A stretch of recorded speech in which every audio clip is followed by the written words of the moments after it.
This is information just coming into our newsroom. Rescue crews have been searching for the missing 16-year-old for several hours. Human remains found in Mercer County have been linked to a missing woman out of Princeton. A hit and run in Pennsylvania kills a teenager from Greenbrier County over the weekend. Brown dirty water. A Wyoming County Commission meeting was held yesterday to talk about the issue. The West Virginia Senate will return today to take up a sweeping education bill that would allow the state's first charter schools. Phony $100 bills started popping up in Greenbrier County communities. Police are asking for your help. Beckley police tell me they've hit a dead end.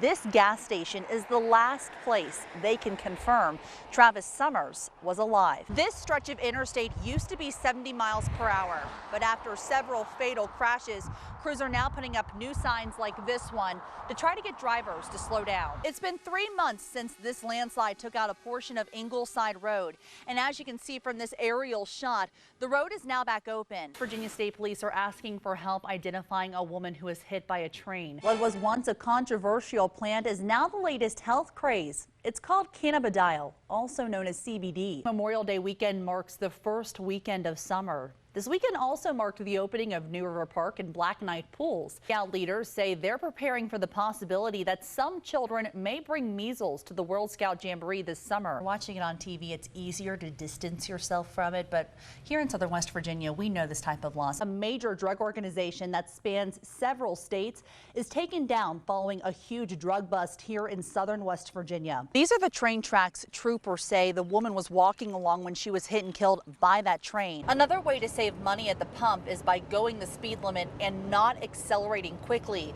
That way you're using gas more efficiently. What do you think about your generous donation going to help so many people during this holiday season? Finally, a stretch of sunshine. Looks like we have gorgeous weather on the way, but really that wasn't the case last night. Happy Tuesday. Good morning, everyone. Katy Andersen here with Casey Gentile. We are live right now on 59 News This Morning.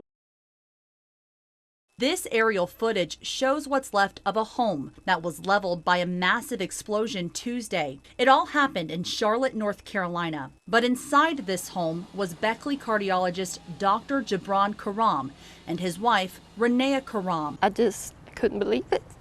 And I read it over. And then I got my husband and read to him. He's like, that can't be. Darlene Munoz is a patient and former co-worker of Dr. Karam. Everybody has a story about he saved my grandpa, he saved my husband, he saved my wife. He's phenomenal. But now patients like Munoz are left wondering when will they see their doctor again as he recovers in the hospital. We did locate a second victim. Unfortunately, that victim was deceased. Matt Westover was one of dozens of first responders on scene. He says Dr. Karam made the 911 call and was able to tell operators where he and his wife were inside the home. Crews pulled Dr. Karam from the wreckage and then searched for nearly 7 hours to find Renea, who was killed in the blast. We are always hopeful, whether it's a building collapse, whether it's a fire, that we will be able to intervene and be able to make a difference. Unfortunately, that did not happen. At his office in Beckley, Munoz says she saw Dr. Karam just last week. Well, don't give up. You got to fight. So now he's got to fight. And there's not a doubt in my mind he'll come through it. Heaven is a place of perpetuation. Every Sunday at the Good Shepherd Baptist Church, Look at Revelation chapter 21:5. you could find Glenn Lowe doing what he loved the most, giving a sermon or leading worship with his guitar and musical family. He's one of those people that the minute you walked in the church door, he was going to find you. Youth pastor Travis Rucker says when he met Glenn 4 years ago, they instantly became friends. He genuinely cared about what was going on in your life, helping you in whatever way he could. Helping people is also what Glenn did during his day job with the Department of Highways. But Tuesday, while on his way home from work, a car driven by Edna Gillian crossed the median, hitting the truck Glenn was riding in.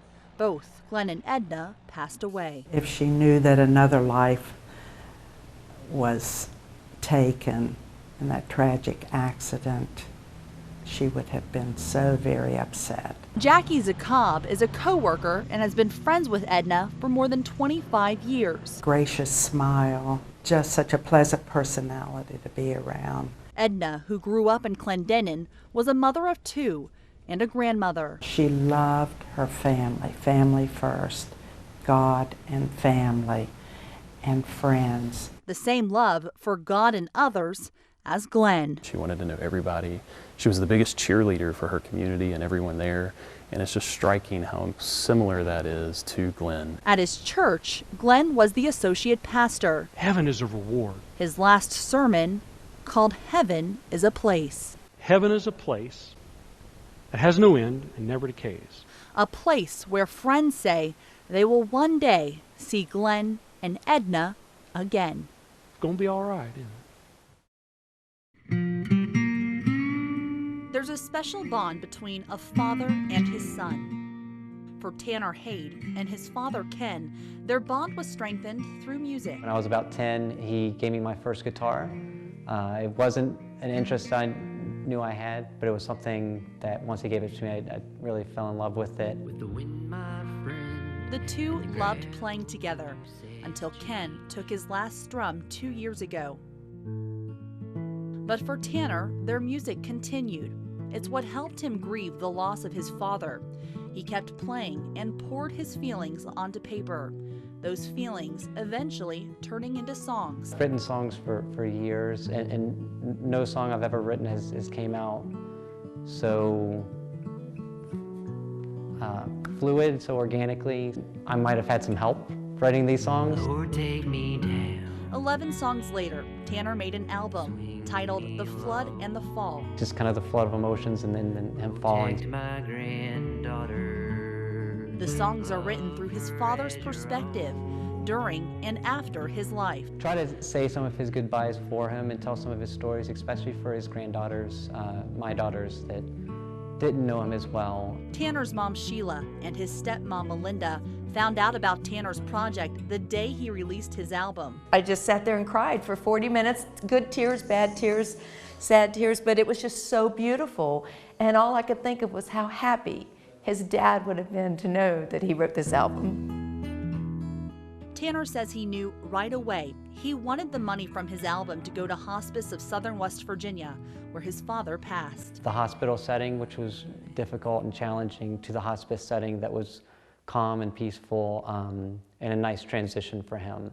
So we wanted to do everything we could to support hospice. And with the help of friends, he also created a hand-painted guitar that now hangs on Hospice of Southern West Virginia's wall. It was an opportunity that I never got to show to him, that I could do this and that we could make something special together.